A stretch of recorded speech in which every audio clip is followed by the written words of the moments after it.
Greetings, everybody. This is Jeff Scott. This is my weekend review for July 29th, 2018. I know I said I was going to do this every week, but during times of major market entropy or change, volatility, it's more likely I'll be on than off. Plus, thanks to United Airlines, my wife doesn't get in tonight until about 3 in the morning because of some equipment, and I'll just stay up until she gets in. So that gives me 5 hours to do this. So I don't think it'll be much more than an hour and 20 minutes, but I think this is an important time in the market. Hope you're all having a great weekend. I entitled today risk off, simple 2 words, because I think it's time to take some risk off this market. My email address is there. Feel free to contact me. Same email address on Twitter as well. This is for education purposes only, and recommendations in the spirit of education, not investment advice. I'm a doctor, not a broker. I'm independent. What I mean by that is nobody pays me anything to say good or bad things about anybody, and I bought everything that I've used. And trading involves risk. You and you alone are solely responsible. Anything that I recommend should be purely considered education and not investment advice. And from time to time, I will talk about how I use options. And I must remind you that the Options Industry Council considers options to be risky, and that you need to be aware of the risks and benefits. And I refer you to the OIC Options Industry Council excellent website for more information. I entitle my education Always Be Your Own Guru. I learned from Ian Woodward, and the first thing he told me is, Jeffrey, I'm not a guru. I'll teach you to be your own guru. That's my goal.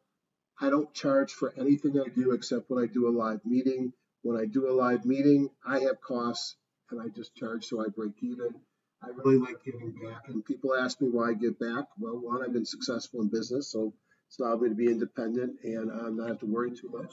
And the other reason is because of that bald-headed guy in the upper left-hand corner, Ian Woodward, who really gave so much to help so many before he passed away. I started with CanSlim. Ian also was a CanSlim person. CanSlim has been improved multiple ways. Morales and Katya, ex-money managers for O'Neill, added some neat things.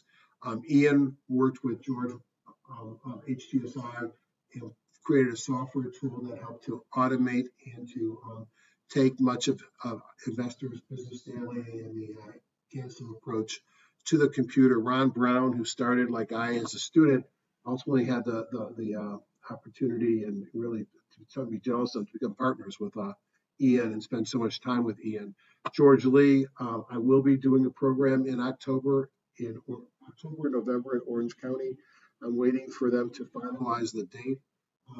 That will be a 3-day program. It's a low-cost, low-tech program, usually in somebody's house. But I'll tell you, for a small group, we had a blast earlier this year. Historically, it's done in a hotel, but to keep costs down, and because, frankly, of the waning demand, the investor class is getting older, and we're waiting for those millennials to pitch in their money to start trading. For whatever reason, it made sense to do it in a home. I'll have more information about that. I'll put it on the Discord site. My buddy John Person, indicator, creator, author, lecturer, teacher, just a great guy, great trader. He's been a mentor, friend to me. I've been using his stuff long before I actually met him as a person. Dan Tharp, the guru of money management, and then Sanger, who's also on the SN on the Discord site. I find it very complimentary what he does. He thinks top down. He's got some interesting and great tools for top down investing, but he's also got some innovative and unique indicators, which I've incorporated into my daily trading. I own a lot of programs. That's not the point of this. I need TradeStation and thinkorswim. Genesis is fine if I'm day trading futures, but otherwise probably not necessary. And with great products that are free like TradeStation and thinkorswim, why pay for something? Unless you have specific needs. I do love the program, to be honest, but I use it for futures when I'm doing futures.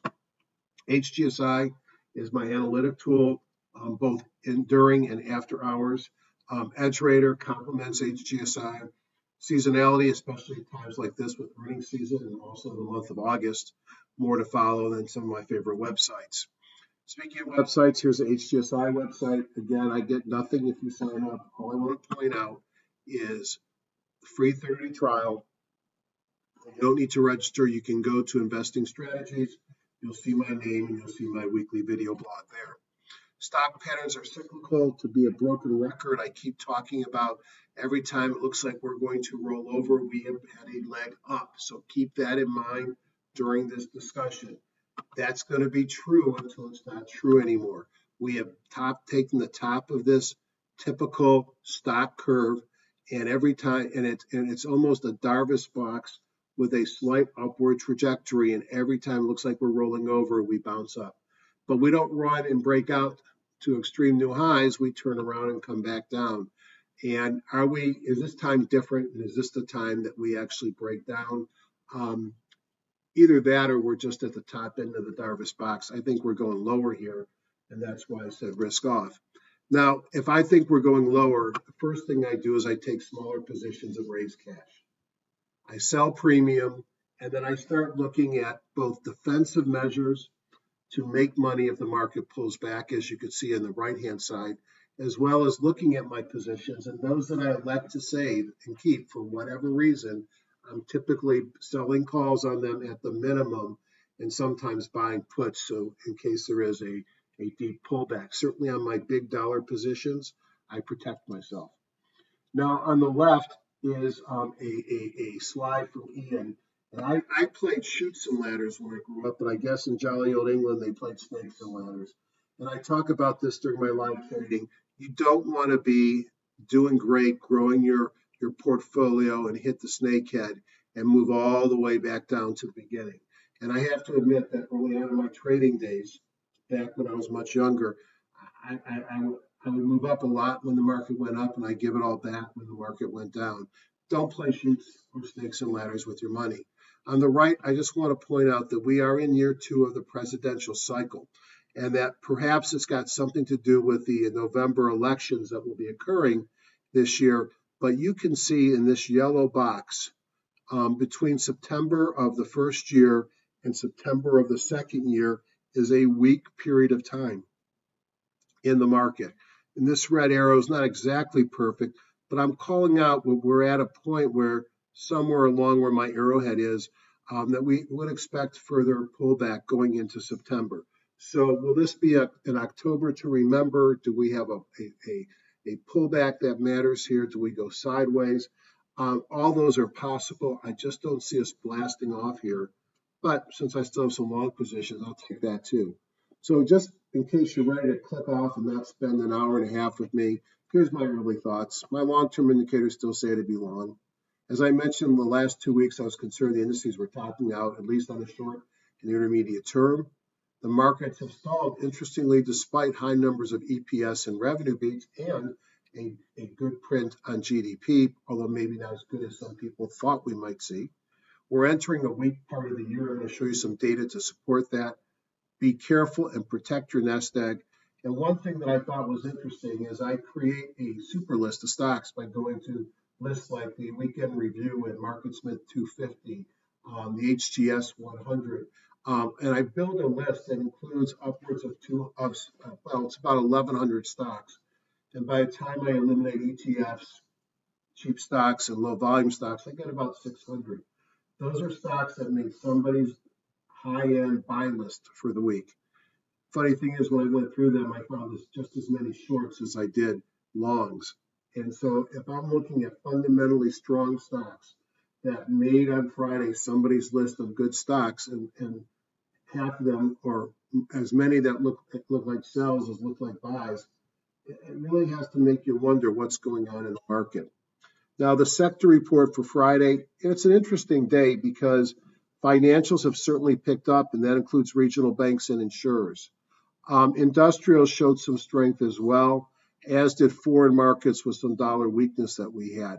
Now, but there's still a sea of red here, a lot of red here. Now, let's take a quick look and thinkorswim of my thoughts on the major markets, and let's just maximize this.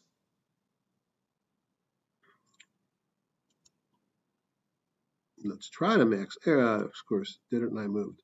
All right, so E-mini. Now, I drew these lines in last week. I was looking at a longer term, a shorter term, And it really looks to me like we're going to go back down and, will we come all the way down to 2720-ish and test the lower end of this trend line support? Are we going to test the yellow, which is the 50-day moving average, which is sitting at 2761?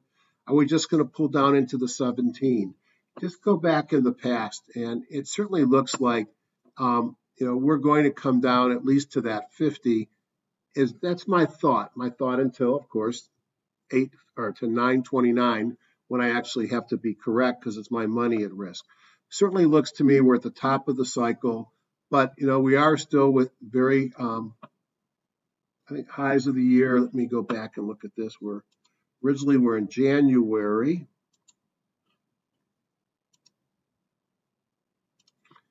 So the highs of the year were January 29th, if I remember, and we still have not met the highs. But we are kind of in a area where, it's not that far from a double top. You take out a couple of days that we had bigger moves up. So potential double top of the channel, certainly losing momentum in a deep down day on Friday, yet we're still in a PPS buy signal. If you look at the NASDAQ, a little bit more pronounced, again, ran up to the top of this trend line. Now, it doesn't have much to fall to get to the 50. You can see a deep down candle on Friday, even taking out the 17-day. And notice how the unbalanced volume has actually started selling off. So the NASDAQ certainly looks weaker. Now, if I look at the Dow Jones, and I look over a short period of time, hold on one second.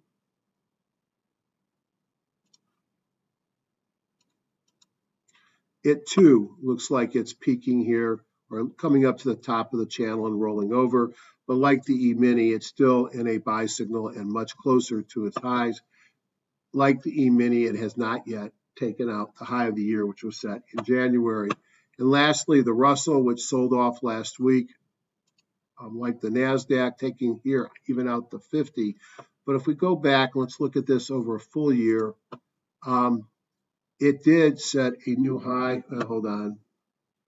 Yeah, a new high for the year was set within the last 6 weeks and retested a couple of times up here. So we're closer to the yearly high, but last week we sold off harder on both the NASDAQ and the Russell than on the big stocks. And I'll show you some interesting things. This is a misprint. The VIX didn't drop to 0.1. Even with the sell-off and a positive day on the VIX, we're not out of the congestion that we've been in over the last couple of months, but you'll see some interesting seasonality on the VIX coming. And then the dollar had weakened during the week, had a big up move on Thursday, and then with the GDP print coming up great, but not as great as people thought, actually gave up a little bit on Friday. And people know I like to look at the weekly views as well. And since I'm not in a hurry tonight, I don't have my wife yelling at me to hurry up. I wish she'd hurry up tonight, but hey, what else is a husband for? Let's take a look at the weekly charts. And you could see big upper tail on the E-minis, but closing at the high or off the highs of the week, but hit highs for the week, but at the upper edge of that trend line. The NASDAQ, a little bit more of a shooting star appearance, set the high driven by Amazon early because Amazon gave up its gains. So did the NASDAQ. The Dow, in a negative day for the others, the Dow was actually up quite a bit. Transports have been helping it, and with the finances kicking in, that may be a good sign. And I think partly for the Dow going up was the rumors or the comments about an EU settlement on the trade. The Russell, again, even though the daily should have taken out the 50 on the daily, on the weekly chart, Russell still looks extremely strong, although it did sell off this week, and not quite a bearish engulfing pattern. And then lastly, at the weekly on the VIX, again, ignore this print, that's wrong, but sideways. And lastly, again, these are dollar futures, which are different than the dollar ETF, but you could see the dollar futures on the weekly are really struggling with this 200 weekly, which is the 1,000 day move, 1,000 daily, moving average, and it was support before it broke through, and now it's turning into resistance. This might be foretelling some future dollar weakness.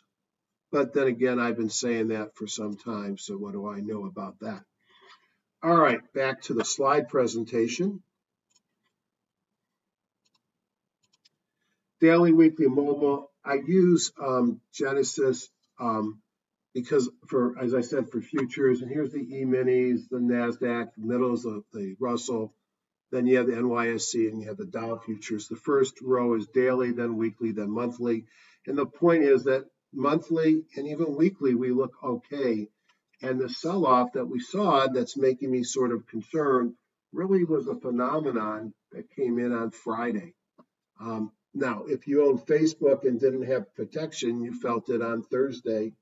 And on Wednesday, and last week, the same with Netflix. So short-term weakness or beginning of something worse. I'm going to put some of my eggs on something worse basket. Now let's look underneath the indexes. Interest rates rose for the week, both on the 10-year and the 30-year. And as I say on the bottom, rising rates are good for banks, regionals, and insurers.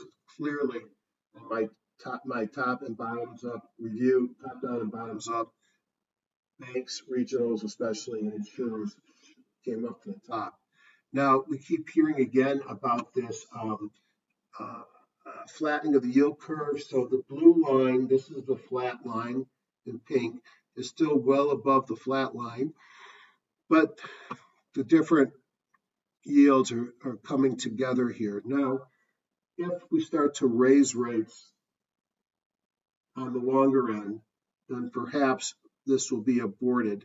And what I've also been pointing out, despite everything I hear on CNBC about how bad this is, it turns out it doesn't really cause the markets to fall up until the rates start going higher. So I'm not sure that a falling or a flattening yield curve by itself is the damage. Large and small stocks diverged on breadth. You can see on the Russell 2000 in white, it turned down, while the Russell 1000, the large stocks are continuing up, although it's only up a little bit more than horizontal. Now think about it, the Russell 2000 is probably the IWM and a lot of the NASDAQ stocks versus the big stocks in the 1000. If I look at the NYSE AD line, it's turned down, bonds are weak. Now the interesting thing is in green, I've got my diamonds. In red, I've got my IYT, I guess that's real estate. So that's not, transports rather, I'm sorry. In yellow, I got my spiders. So what's my weakness? Orange and IWM and blue and the Qs. So a bit of a divergence between small stocks and large stocks. Now, if I look at stocks above the 200 and the 40-day, we're continuing to move down. So breadth is contracting. And if I look at my 3-month new high, new low, which is a short-term overbought, oversold indicator, it's weakened, but it's neutral and not sitting in the overbought or oversold range. The daily McClellan, well, we did on Thursday set a higher high than we have in the last several weeks, while the oscillator and the summation index are pulling back. So we have some bearish divergence on the McClellan, and notice a zero line reject on the daily. So that's potentially worrisome as well. Again, signaling weakness. I didn't see it as much on the weekly. If I look at the buckets, we now have half the stocks traded below the midline of their Bollinger Bands on the S&P 1500. So that's weakened over the last couple of weeks. And we had 13% of the stocks trading below their lower bands. Those who follow me for any length of time know that when that gets to about 25, 30, I'll tell you it's time to buy. Right now, we're not there yet. Still can drop further.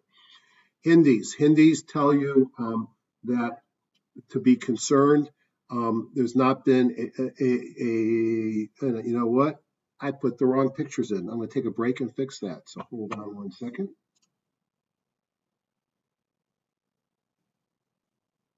Well, apparently I can't switch while I'm doing a video. Let me just tell you that on both the NASDAQ and on the NYSE, we had 3 of the 4 parameters were positive The challenge is there weren't enough new highs on the NASDAQ, and on the NYSE, both the new highs and the new lows were too small. So I think that just tells me more reason to be a little bit concerned. Market tone, I'm using the Woody indicator. You could see that this is the Woody indicator, this is markets. There's still 4 green ones, 1 red one, and 5 yellow. So I would call that neutral, but it's weakening compared to where it was the last couple of weeks. And the same thing with sector strength. There really isn't anything that's red yet, but we've lost a couple of greens as the markets are weakening. Canaries in the coal mine. I know Priceline's called bookings. It's taken into account on the chart. We've had a breakdown below the 50 on the canaries, which is the big FANG stocks plus. Breakdown, is it signaling something ominous ahead? I think so, and that's more reasons why to be concerned. All right, this is funny. Let me fix that.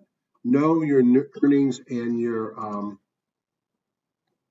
news, and certainly everybody knows the last week has been pretty much driven by news. Let's take a look at the news this coming week. Monday, not very exciting. Tuesday, PMI, that could be important. Richmond Fed. Wednesday, we have some mortgages and new homes and petroleum. Thursday, we got some bills. And then Friday, you know what? Man, I've had some mistakes this week. Hold on. Let me update that because it looks like that's the... All right, so I'm going to the source here because, let's see, Friday is August 3rd, and I knew we have something next week, which is the employment situation, the monthly unemployment numbers. Job refers to the monthly unemployment numbers, and the IS reporting. On Thursday, jobless claims, factory orders.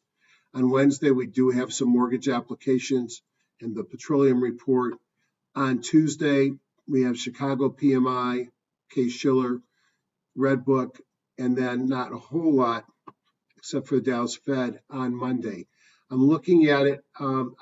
We have a FOMC meeting announcement also on Wednesday, so that could be potentially market moving as well. So it's a Tuesday, Wednesday meeting. So you put all that together, I'd say this is a high news week on the news side, especially with the employment numbers and a Fed meeting. I don't think I expect the Fed to tighten at this meeting, although who knows with that GDP print.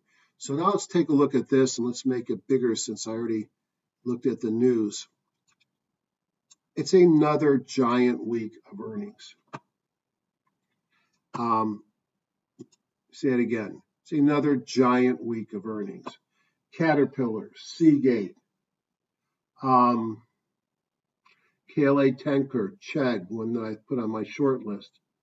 My Tandem Diabetes, Illumina. The big kahuna Tuesday afternoon is Apple, so we'll look at that. Akamai, Wednesday, AMC, Tesla. Well, that should be an interesting call. Humana. Thursday, Teva, Regeneron, Wayfair, another one that looks shortable today. But with all these earnings coming up, I wonder if I'm going to short them. Tesaro, Steak Shack. And then Friday, the CBOE, Brookfield Asset Management, and others. This is not everything, but it's a pretty busy list. And as it says here, so let me uncover it. Here's a quote I came up with many years ago. And my quote is, it's a judgment call to hold stocks over earnings dates. It's bad judgment to not know when your stock's earnings date is scheduled.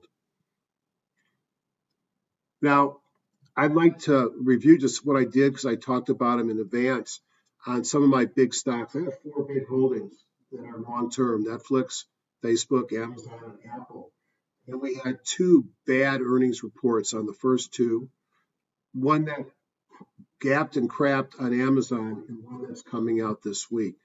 I would say none of them were a surprise. Netflix, I did this 2 videos ago. I sold off, we reviewed Netflix pre-earnings. I was concerned, so I sold most of my positions right before earnings. I had 305 calls that I'd been holding for a while.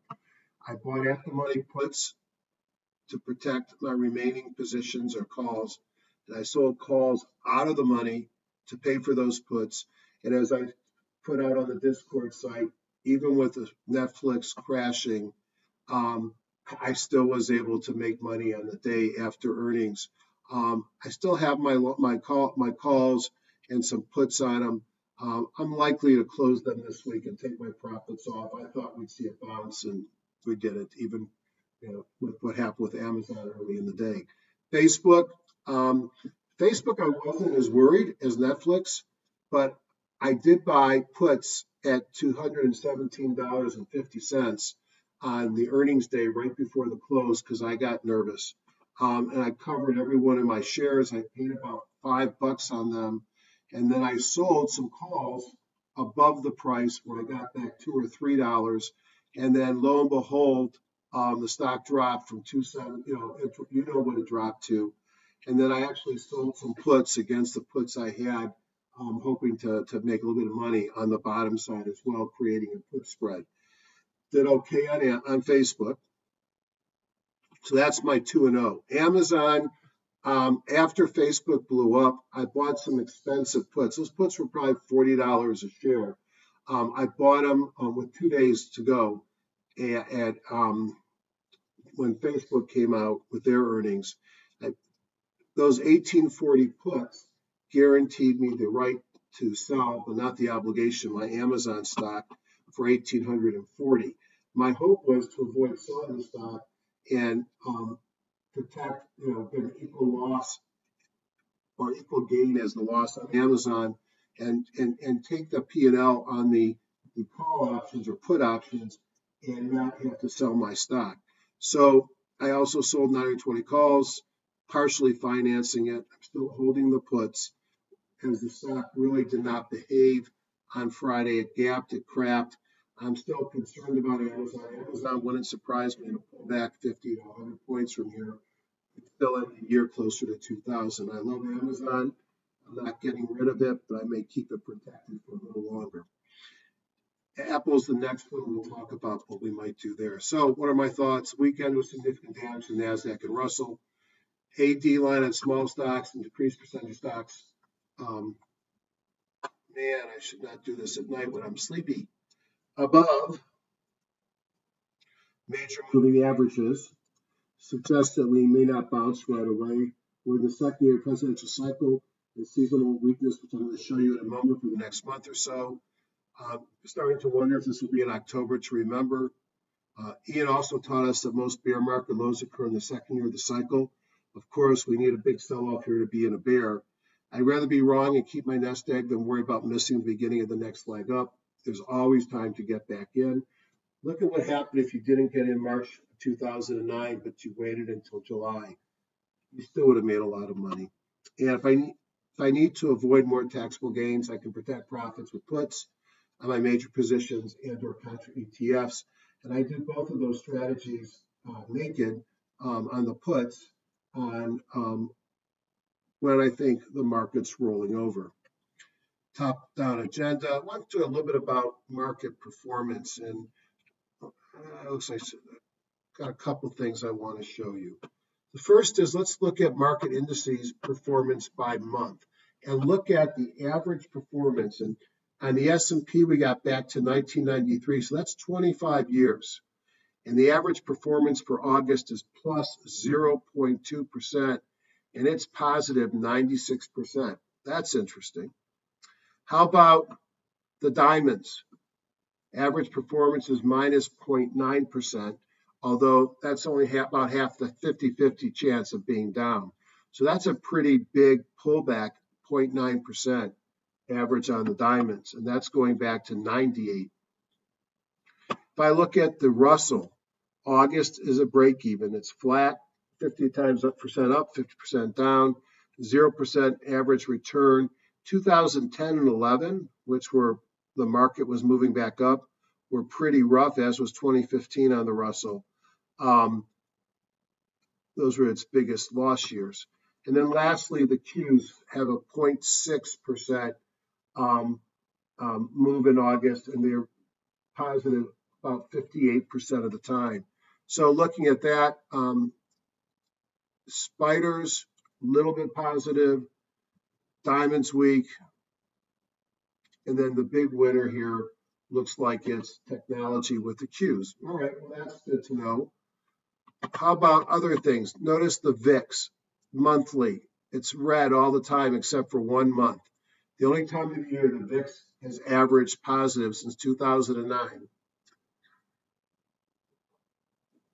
is August. And the funny thing is, it's only down about 55% of the time. But when it's down, it's had some pretty, it's only up, it's down 56% of the time. So it's only up 44% of the time. But when it's down, it's had a 60, when the market's down and the VIX is up, it had a 67% move in 2015, 66% move in 2011, 13% in 2013. So it'd be interesting to see if this is the time to be buying VXX. My son found out the hard way that they move a lot, but they're not investments. You don't hold on to VXX. I like to take it when it moves and get out of it very quickly. The dollar, August is up 0.6%. Oil in August is negative. In fact, notice in oil from July until January, it is a negative print. So oil is something that you don't expect a lot of seasonal strength right now. And then gold is up a tad even with the rising dollar. What about sectors? Finances, nope, 0.2. Staples, you would think being defensive, this would be a great month to buy them. It's positive, but very little, 0.2%. How about technology? We talked about the Qs, and lo and behold, August is up 0.3%. So the Qs are positive. And interestingly, one of the losers in August is healthcare. All right. Consumer discretionary down 0.6, so it's weak. While industrials, a little bit positive, nothing to write home about. Materials down 0.5%. That's a big move in 1 month. So negative for August, and energy down 0.1%. Now, you might think utilities are strong with everything else weak, but utilities are up 0.2%, so they're up, but not a big move. March and April, they're up 1.3 and 2.7%. That's a big move. And then perhaps the place to think about being is REITs. They're up 61% of the time, an average of 0.7%. So just to give you a sense of seasonality, this is not a rip-roaring great time of the year to be Mr. or Mrs. long everything in the market. So in TradeStation, I'm just going to jump into it. Let's just look at spiders and the NASDAQ and talk a little bit about some of the indicators I use here.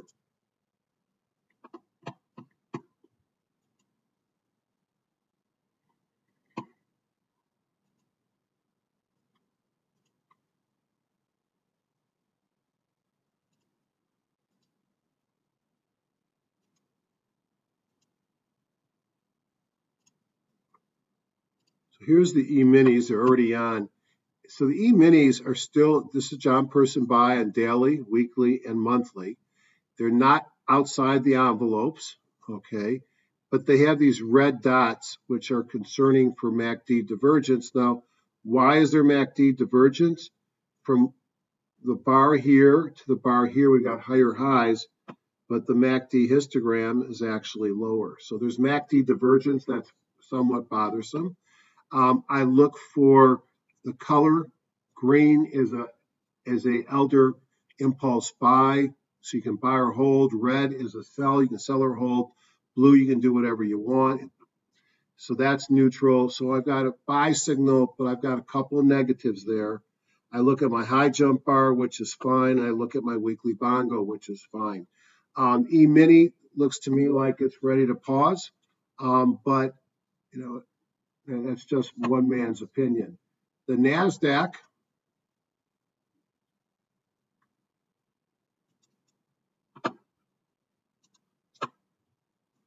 so I was right the first time. In comparison, had a had that bearish divergence on both the daily and the weekly, and lo and behold, on Friday, you could see the high jump coming down. You can see the daily bongo went red, and you had a new sell signal. Contrast that with the VIX. Let's see what the VIX is doing. I don't even have the VIX here, so never mind. Let's take a look at the dollar. And the dollar is now in a sell signal, but when I start to see green paint bars, it usually means that we're going to have a reversal to the upside. So I look at TradeStation to do a number of things. For those that wonder why I have TradeStation, it really has little to do with the charting, although it's the only place I can get all of John Person's stuff. It has a lot to do with the scanner. And I scan a lot, and as you can see, I have a whole bunch of scans that I run. And I use these scans to help to identify stocks to go long and go short. And we'll see some of these coming up. As you notice, a lot more to the downside this week. Jump into HGSI and hit the designer. And now go down wherever you have your market analysis user groups. I think they also sit in the non-index groups. I move things around to where they suit my needs. Hit warehouse view here. Then I'm going to want to change it to the T1 view, which is just looking at pretty much how much movement on Friday with a little bit for the week and a little bit over a longer period of time. Rank by combo rank. So where is the weakness? Small, mid caps, and NASDAQ. Biotech sold off after being strong. Where's the strength? Transports, utilities, Treasury, pro shares, short, volatility, that can't be good. The dollar. So let's take a look at a couple and just see how it compares with some of my initial thoughts when I looked at Thinkorswim. I'm not doing this because I like repeating myself, but I recognize that some people use different programs. So here we have my bongos up top. The next two bars are Hindenburgs, which we haven't fired. Then I have the high jump, and then I have this 8-day exponential. And green is a 17 simple, blue is a 50 simple, red's a 200 simple. Here's some trend lines or some channel lines that I'm drawing. So not a whole lot to say that we haven't already seen. This is potentially a low close doji. I'd have to wonder if he called it or not. But it looks like a reversal candle there. And I would not be surprised to see us come back and retest the 50. Perhaps by the time we get there, the lower trend line will be close to the 50, and that may be where it stops. That's the S&P. Let's take a look at the Dow Jones Industrial. It's got to be okay if transports and utilities are up there. And we could see it looks a lot like the S&P. Top of the channel, maybe it's slowing down, but still looks pretty darn good. Contrast that, friends, with the NASDAQ, which looks like it's breaking down and definitely a low close doji. Perhaps it needs to come back and visit the 50. Will that be enough? Or is it going to come down further? And then the weakest of the bunch was the Russell, which we know from before. And they are breaking through the 50. If it doesn't take it back quickly, the next in play will be the 200. And that would be a big sell-off. Dollar. We know it's going to be strong, and you can see the dollar, well, not strong, rather going sideways here. And as I mentioned, the dollar is different than it is the future. On the dollar, it's actually above the 200 on the ETF. On the futures, it's below. So dollar sideways, VIX had a positive day on Friday, but it's still in shop. Look for it to go higher with seasonality. Gold doing nothing, and silver doing nothing. Silver, I'll still say nothing, as the dollar is going sideways. So the market doesn't give me a whole lot of encouragement, at least over the short term. Look at industry groups at warehouse view. They'll pop up in here, the 174.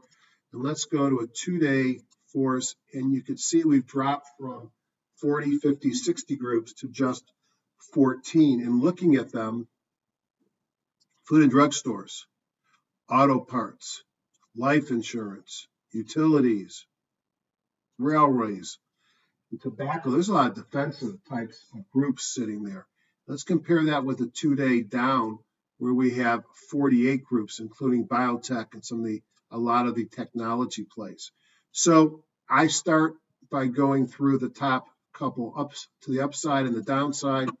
Let's look at a couple. Now, OIH, I didn't see a lot of strength in it going forward in August, but I did like the first one, and I'll have comments to make on the third one. National Oil Varco had a huge move on Friday on earnings off of the 50 with the kahuna, huge volume. Let's go into my warehouse, to my webinar views. Perfect. So you got boggles are green, distribution went to yellow, forces are green, high jump is not at the top. No Bible gap up. It was not in a squeeze. That's a mobile breakout. You had a PSA reversal, which is bullish, a pocket pivot, kahuna, and OBD crossed up. I like National Oil Varco, although one could certainly make the argument, yeah, but isn't it sitting, of course I use yellow here, on some trend lines? Yeah, I might argue it broke above it. So I'm going to look at NOV. A lot of these oil services stocks have not seemed to respond to the high oil price. And maybe as their earnings come out, we'll get some surprises and we'll see them read it higher, at least in this patch. FTI, a nice gap up on Friday above the 50. Don't love its earnings growth. Halliburton had missed expectations, but still had a good number. I see a PE of 21. I see a multiples of 42 and 156 coming. This is a bottom fishing play. It's certainly not a high growth stock at this point, but it could be a stocking stuffer. 1.7% dividend. Let's see if there's anything else in here that really made me interested. Yeah, the Baker Hughes GE. I know it's going to be put out on the market to sell. Notice the earnings per share growth, huge. PE is pretty big, but the growth is bigger than the PE. Pays a 2% dividend, had some volume coming in, and looks like it wants to go higher as well. So some of the oil services look okay. Next group was airlines. Southwest had a big move this week. Some good earnings. There's some capacity returns in the industry. These are stocks that have been in downtrends, breaking above the 200. Pocket pivots, kahuna, mobile breakout from a squeeze. I like Southwest. You'll see it on my list. Delta has been going sideways. I could like that one too if I had to pick. Like them both.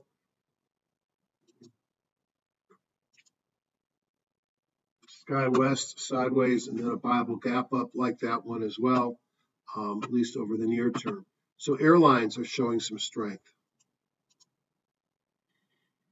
Semiconductor manufacturers, I mentioned that technology might be strong now based upon seasonality. Perhaps a lot's going to depend on Apple numbers, whether technology is going to get a run. Now, Lam Research, it's an expensive stock, couple kahunas in a row, pocket pivots out of a mobile breakout from a squeeze. Their earnings are out, and they must have said something awesome on their conference call because they had a big lift.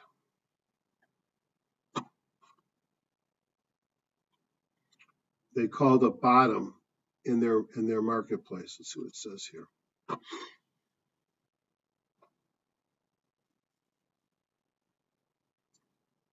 So they're basically saying that they're at a low point in demand, and that with higher demand, less weakness.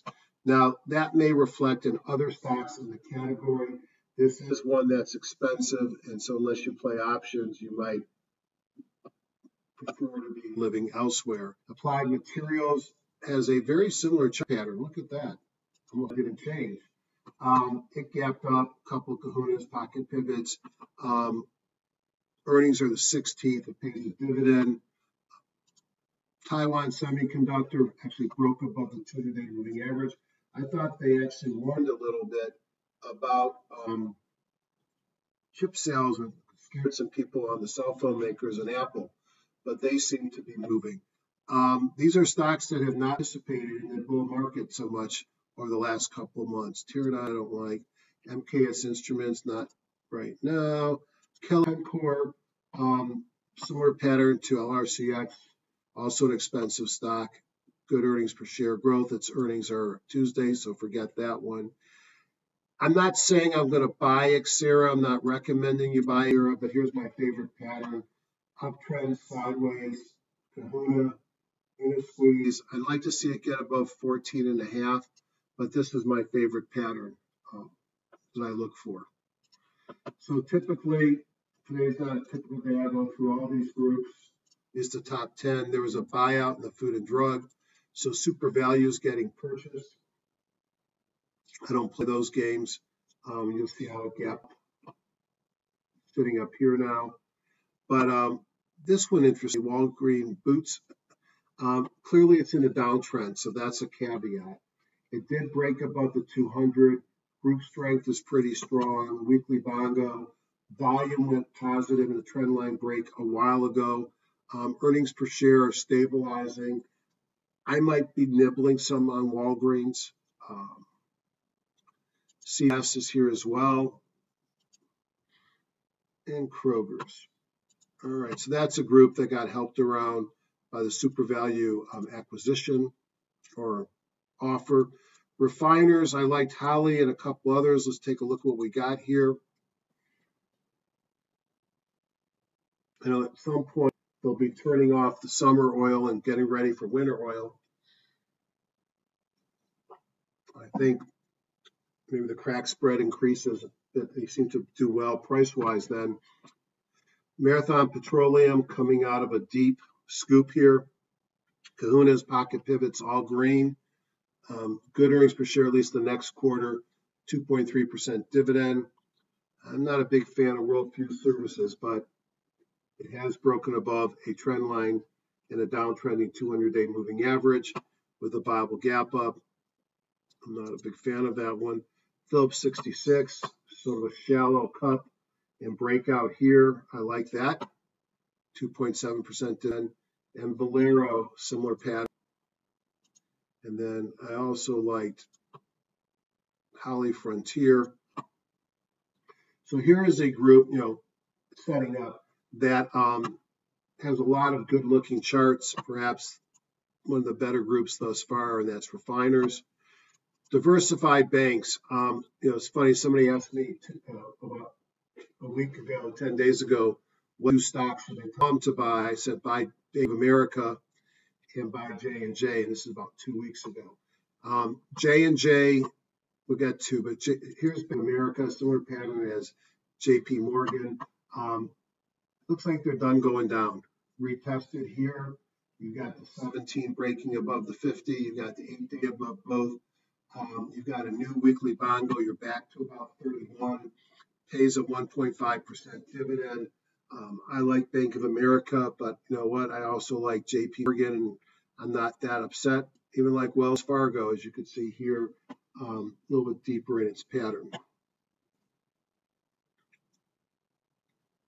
I've talked a little bit about, that's not the right one. Never mind. All right. So I like diversified banks.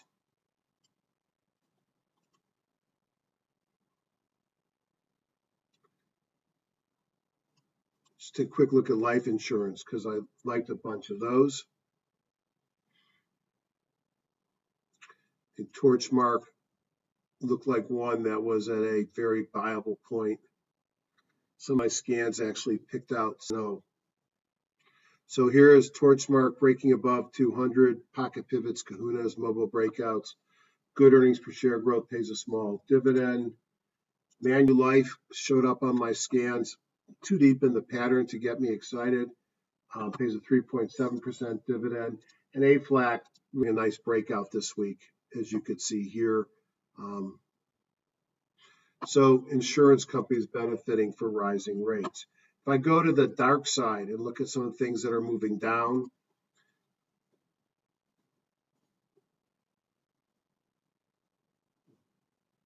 biotech. So Biotech, these are some of the leaders to the downside. Let's take a look. And it was involved in some of the hepatitis C drugs. It must have been on earnings. Let's see. No, it's not earnings. What happened here? Is it on Gilead's earnings? We'll see. Or somebody else's earnings?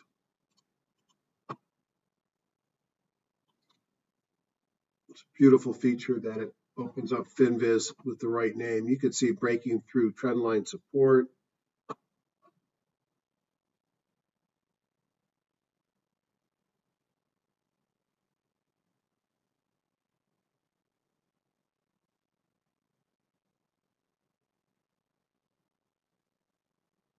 Really doesn't show many news that caused that, so not sure why Anta did that.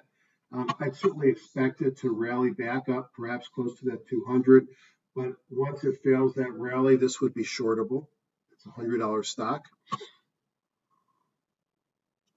Celgene, unfortunately, I'm still long it. Its earnings were great. It pulled back on Friday. It was fine on Thursday after earnings. Portola, don't know much about. Bluebird Bio had a secondary. I got long this before. I've been out of it for a while. It's one of the successful, I think, gene companies out there. Everything else is below the index.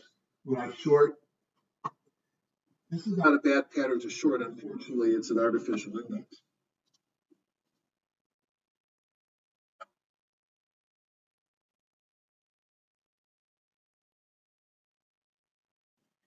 A lexicon pulled back into the 50. Pocket pivot to the downside, Kahuna to the downside, Mobo breakdown in a squeeze.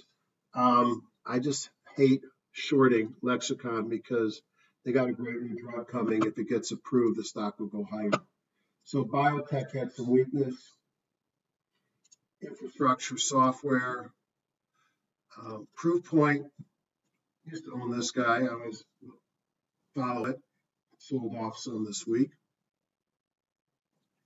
But the one that I'm interested in potentially shorting, I'm not saying I'm shorting it, was this one, was Palo Alto Networks, who's got earnings coming out in a month. Everything turned right up here, mobile breakdown in a squeeze, broke below the 50, PSAR on top, big kahuna to the downside and a pocket pivot. This one just looks like it wants to go lower as well. At this point, I'm not going to go through any more industry groups and sectors. This is just a tough market. I would be very careful of opening up any big positions now. I've been raising cash, and I will continue to raise cash on Monday and Tuesday until I stop. What would make me stop? If I'm really wrong in my assessment and the market actually heads up. And it's not that I'm wrong. There's news that will come out between now and then. And anything I say is only good until the next piece of news that changes everything. Let's take a look at some of the things I did find to buy today and see if I want to make any comments of some that were the best.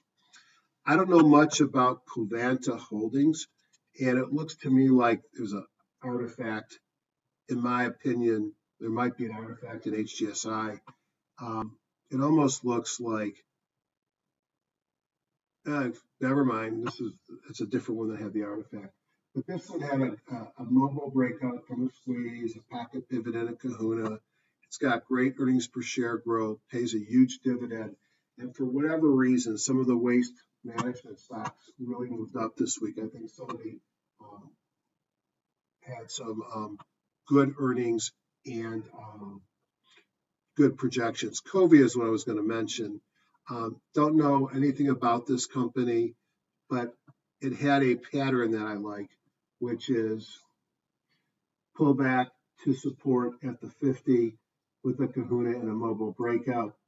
And I just didn't know if this stock did nothing for so long, and then it gapped up like this. And I guess I could have done more info from the web and see if it says anything on this stock that I don't know much about, except I like the picture. Yeah, I have a feeling that this is a new stock and that it started here. It's pulled back to the 50. It's had a move up. And if I did buy it, I would probably set my stop at the low of this day, which is 1552. buy it if it takes out the high of this day, which is 1809.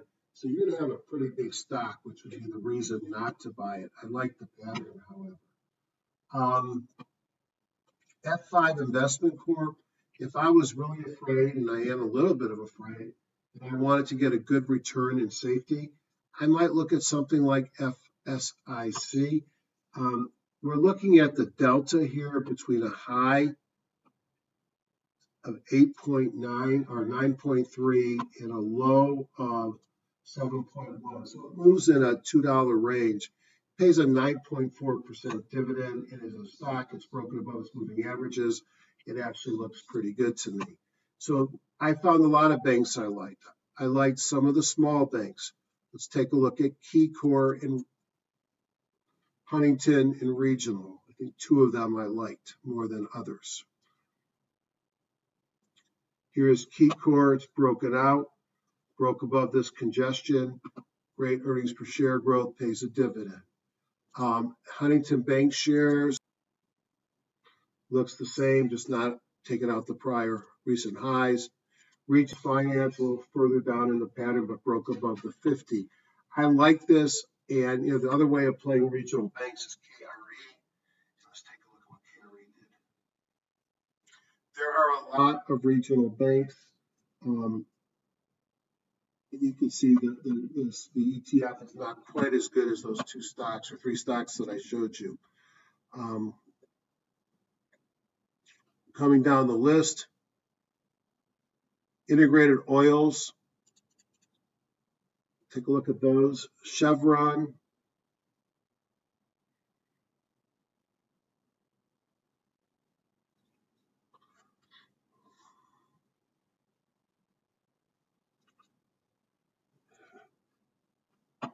And its earnings come out this past week, sort of a belt hold here, pocket pivot, kahuna, and a squeeze that looks like it wants to go higher. Look at those earnings per share growth. Ecopetrol, that's the one that I own, looks like it was getting ready to go higher, pays 2.9%. And then Suncor, I don't know if this is Sunoco, I guess it is, 2.6%, great earnings per share growth, also looks like it wants to break out and go higher. The benefit of these stocks, the integrated, is they have refiners, marketers, production, services, all in one, so they can take advantage of different parts of the energy complex. I mentioned J&J, and then I referred it to somebody who I knew as one of my two picks, that Bank of America. And you can see J&J is having a nice steady move up. Its earnings are out. So we'll see if we can get above the 200-day moving average. Everything is green.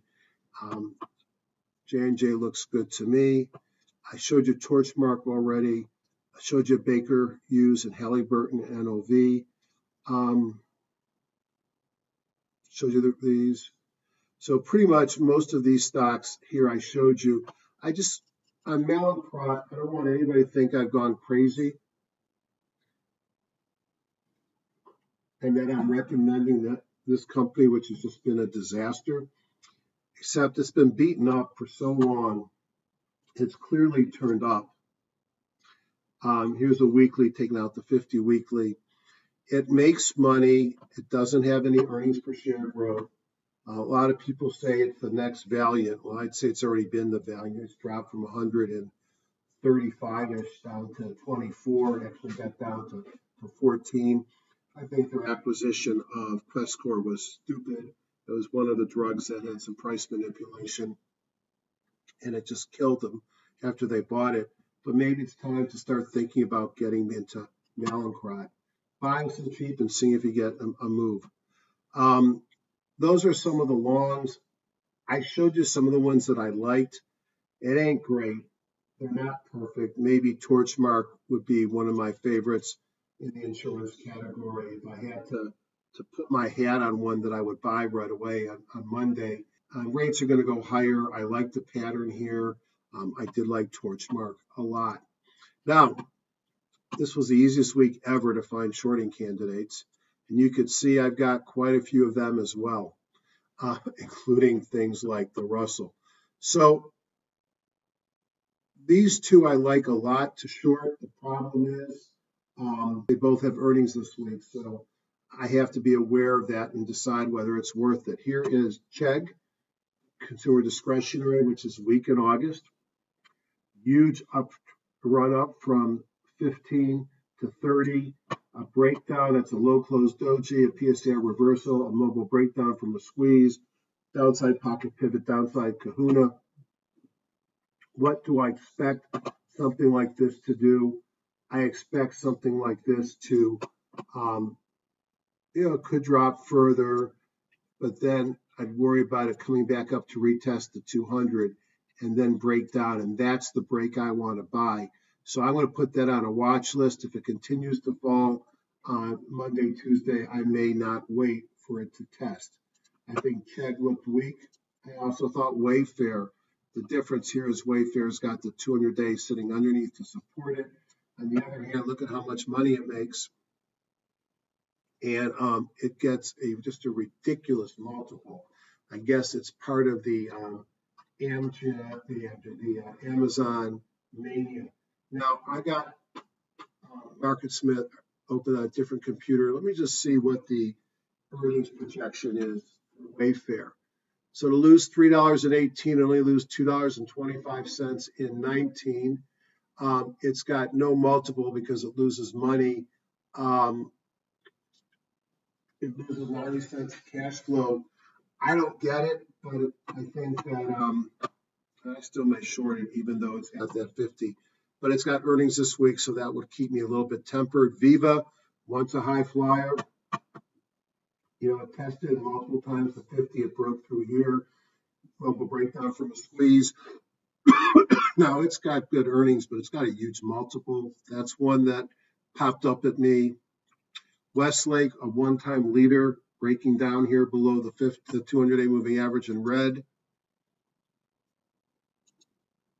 SBA Communications, is it breaking down? I'm not sure, but I'm going to watch that. Shopify, another big runner. Again, let me go into my other computer here and tell you what its earnings projections are. Shopify is projecting to make 17 cents, in 18 make 60 cents, in 19 it trades pretty high for stock that has yet to turn a profitable quarter. So a lot of stocks look weak here. Hilton and Marriott, I do my part, but here's Hilton breaking below its 200-day moving average, as is Marriott. It's already broken down. Hotels weak. Edwards Life Science Corporation, gap down on earnings. I would watch it for continued weakness, but recognize that the first thing you expect it to do is bounce. And then if you want to short healthcare, why not short Jazz? Jazz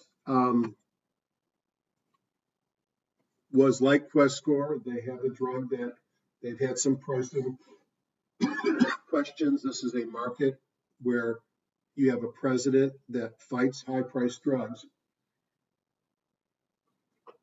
I'm not sure I see a lot to explain it, although you can see its earnings per share have been strong. That's a pattern that just looks like it wants to come down. And oh, by the way, that's got a multiple of 17. PFB is a multiple of, which is Pfizer, has a multiple of 14. BM Bristol Myers Squibb has a multiple of 16. Merck has a multiple of 15. Amgen is 14. And then Jazz has a higher multiple than them a little bit, 17.5. I just think you've got some multiple contraction opportunities here. So I have a big list here of potential shorts. Now, everybody knows that not one person can manage that. So I don't do it myself. I hire someone. I hire a trade station to do it. And what I will do, and then I'm going to say goodbye, I will load everything into my TradeStation workspace, which I have here, and on my 4K monitor, the entire width is showing. And I will be looking for signals. I'll be looking for bounces, Q box. I'll be looking at go with flow and Q. These are two. I'm going to take those out. So I've put together a mixture of headwinds in U and Q, pendulum in Q. Then I've got John's indicator set looking for new changes in up, down, HCCs, LCCs. Continuing on, I've got, let's kill these here. I've been experimenting with different things there. I've got earnings dates and what time, so I don't make the mistake of buying something right before earnings came out. And then I get into who's squeezing, pocket pivots, Bible gap ups, mobile breakouts from a squeeze, mobile breakdowns. And so I'm able to watch intraday and get an idea of what's going on.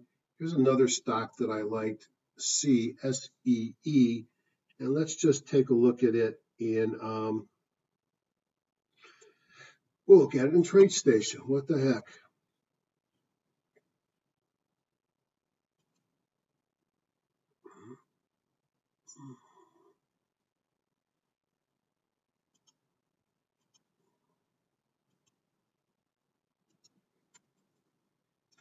So anyways, my watch list to buy and short will be on each on an individual big monitor, and I'll be looking for signals to pop up during the day. So C here had a new PPS buy signal, a new weekly bongo. Let me go into my screener, take a look at it in here.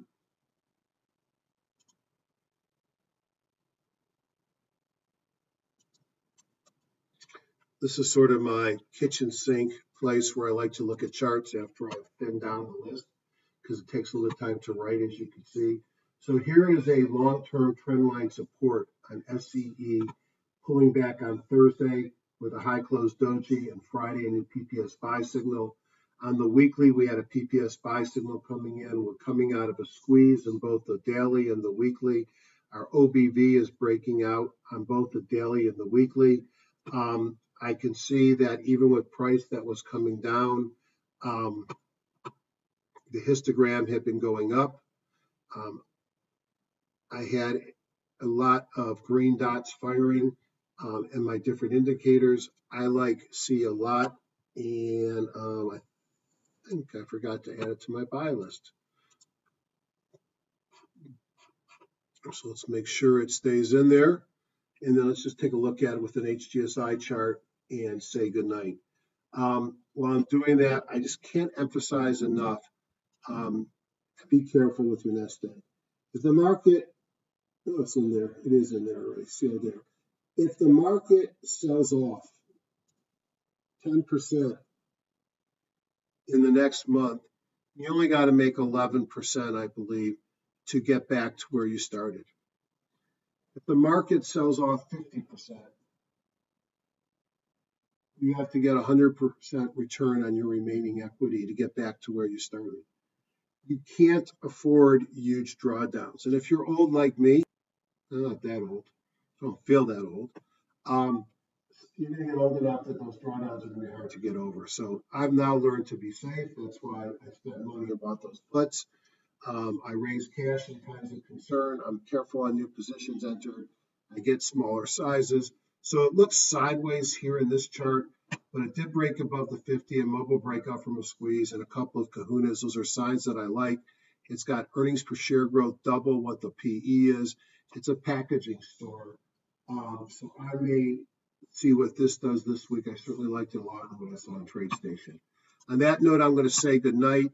I know this was probably a long one. I hope you guys got something out of it. And I'll look forward to doing this again, and maybe next week if it's crazy like it was this week. Bye, everybody.